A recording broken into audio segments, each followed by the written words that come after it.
ಎಲ್ರಿಗೂ ನಮಸ್ಕಾರ. ಈಗ ನಾವಿರುವ ತಾಣ ಝೂಮ್ ಮಾಡ್ತೀನಿ ನೋಡಿ. ಹಾಸನದಿಂದ 22 ಕಿಲೋಮೀಟ್ರು. ಹೆರಗು ಜನತಾ ಪ್ರೌಢಶಾಲೆ ಎದುರುಗಡೆನೆ ಇಲ್ಲಿ ಜೀರ್ಣೋದ್ಧಾರ ಆಗಿರ್ತಕ್ಕಂಥ ಒಂದು ಕೀರ್ತಿನಾರಾಯಣ, ಜೈತನಾರಾಯಣ ಅಂತ ಕರಿತೀವಿ.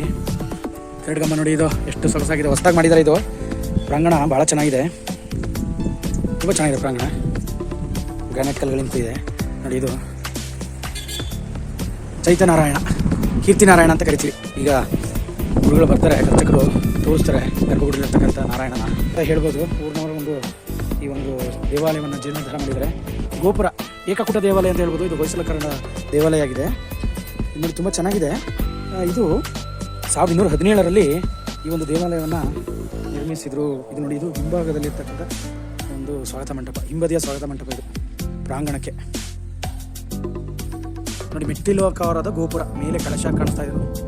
ಕಳಶ ನೋಡಿ. ಇದರ ದೇವಾಲಯಗಳ ಹೊರಗಡೆ ಇಲ್ಲಿ ಕಾಣಿಸ್ತಾ ಇದೆ. ಇಲ್ಲಿ ಉಬ್ಬು ಶಿಲ್ಪಗಳು ಬರಬೇಕಾಗಿತ್ತು, ಬಂದಿಲ್ಲ. ಅಥವಾ ಇದು ಜೀರ್ಣೋದ್ಧಾರದ ಸಂದರ್ಭದಲ್ಲಿ ಇದು ಸರಳವಾಗಿ ಗೋಡೆ ಕಲ್ಲುಗಳನ್ನ ಕೂರಿಸಿದರೆ ಅಂತ ತಿಳಿದು ಬರುತ್ತೆ ಮೇಲ್ನೋಟಕ್ಕೆ. ತುಂಬ ಚೆನ್ನಾಗಿದೆ, ಕ್ಯೂಟ್ ಆಗಿದೆ ದೇವಸ್ಥಾನ. ಎಲ್ಲವೂ ಕೂಡ ಬಳಪದ ಕಲ್ಲಿಂದನೇ ಮಾಡಿರ್ತಕ್ಕಂಥದ್ದು. ಕ್ರಿಸ್ತ ಶಕ 1218ರಲ್ಲಿ ಇದನ್ನು ಕೆತ್ತನೆ ಮಾಡಲಾಗಿದೆ, ಇದನ್ನು ನಿರ್ಮಿಸಲಾಗಿದೆ.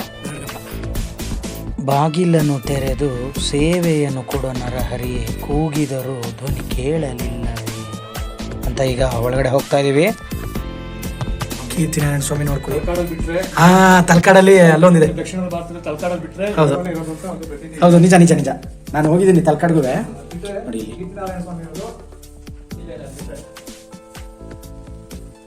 ಜಯ ವಿಜಯ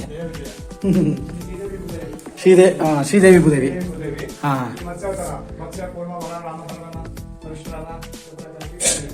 ದಶಾವತಾರಗಳ ಕೆತ್ತನೆ ಪ್ರಭಾವಳಿಯಲ್ಲಿ. ಶಂಕು ಚಕ್ರ ಗದಾ ಹಸ್ತ. ಆ ಚಕ್ರಗಳು ಮತ್ತೆ ಶಂಕು, ಗದೆ, ಪದ್ಮ, ಕಮಲ ಯಾವ್ಯಾವ ಕೈಯಲ್ಲಿ ರೊಟೇಟ್ ಆದಾಗ ಅದು ಬೇರೆ ಬೇರೆ ಹೆಸರುಗಳಿಂದ ನಾರಾಯಣನ ಕರಿತೀವಿ. ನೋಡಿ, ಹಳೆ ತೋರಿಸ್ತಾ ಇದ್ದಾರೆ ರಮೇಶ್ ಸರ್. ನೋಡಿ, ಈ ತರ ಇತ್ತು. ಹೌದು, ಜೀರ್ಣೋದ್ಧಾರ ಆದ್ಮೇಲೆ ಈ ತರ ಆಗಿದೆ. 8 ಸ್ಟೆಪ್ ಕೂತಿತ್ತು ಅಲ್ವಾ? ಹೌದು. ಕೀರ್ತಿನಾರಾಯಣ ಅಲ್ಲಿ ಚೈತನಾರಾಯಣ ಅಂತ ಹೌದು ಹೌದು ಹೌದು. ಈಗ ಅದನ್ನ ಕೀರ್ತಿನಾರಾಯಣ ಅಂತ ಹೇಳಿ ಪ್ರತೀತಿ ಬಂದಿದೆ. 1827ನೇ ಇಸ್ವಿಲಿದು ಸ್ಥಾಪನೆ ಆಗಿದೆ.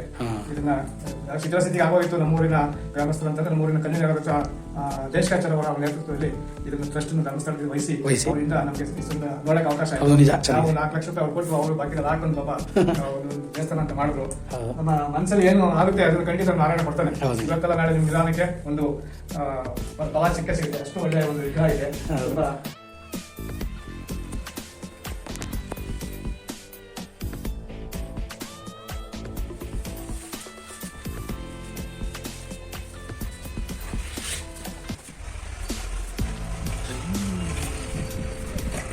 ನಾಗರ ಮತ್ತು ಹೊಯ್ಸಳ ಶೈಲಿಯ ದೇವಾಲಯ ಇದಾಗಿದೆ.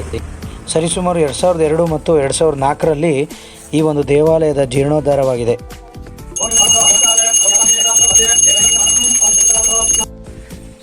ಪಾಕಶಾಲೆ, ಇದು ಪಾಕಶಾಲೆ ಹೌದು.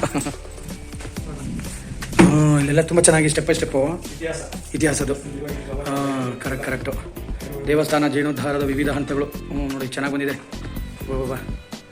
ನೋಡಿ, ಏನು ಕಟ್ ಮಾಡ್ಬಿಟ್ರು? ಅಲ್ಲಿ ಮೇಲೆ. ಓಕೆ, ತಲೆ ಇರಲಿಲ್ಲ. ಕಟ್ ಮಾಡಿದ್ರು. ಈಗ ಅದು ಸಿಮೆಂಟ್ ಅನ್ಸುತ್ತೆ. ಅದು ನೋಡಿ, ಕಾಣ್ತಾ ಇದೆ. ಜೀರ್ಣೋದ್ಧಾರ ಕೂರಿಸಿದ್ರು. ಗಡ್ಗಂಬ. ಇದು ಹಳೆ ಕರೆಕ್ಟ್ ಬಾವುಟ ತರ ಇದೆ. ಈಗ ಕಲ್ಲೊಂದು ಗ್ರಾನೈಟ್ದು ನೋಡಿ. ಅವಾಗ ಹಾಗಿತ್ತು, ಆಮೇಲೆ ಹೀಗೆ, ಆಮೇಲೆ ಇವಾಗ ಹೀಗೆ ಅಟ್ ಪ್ರೆಸೆಂಟ್. ಧನ್ಯವಾದಗಳು ತಮ್ಮ ಮಾಹಿತಿಗೆ ರಮೇಶ್ ಗುರುಗಳೇ. ತುಂಬ ಸಂತೋಷ ಆಯಿತು.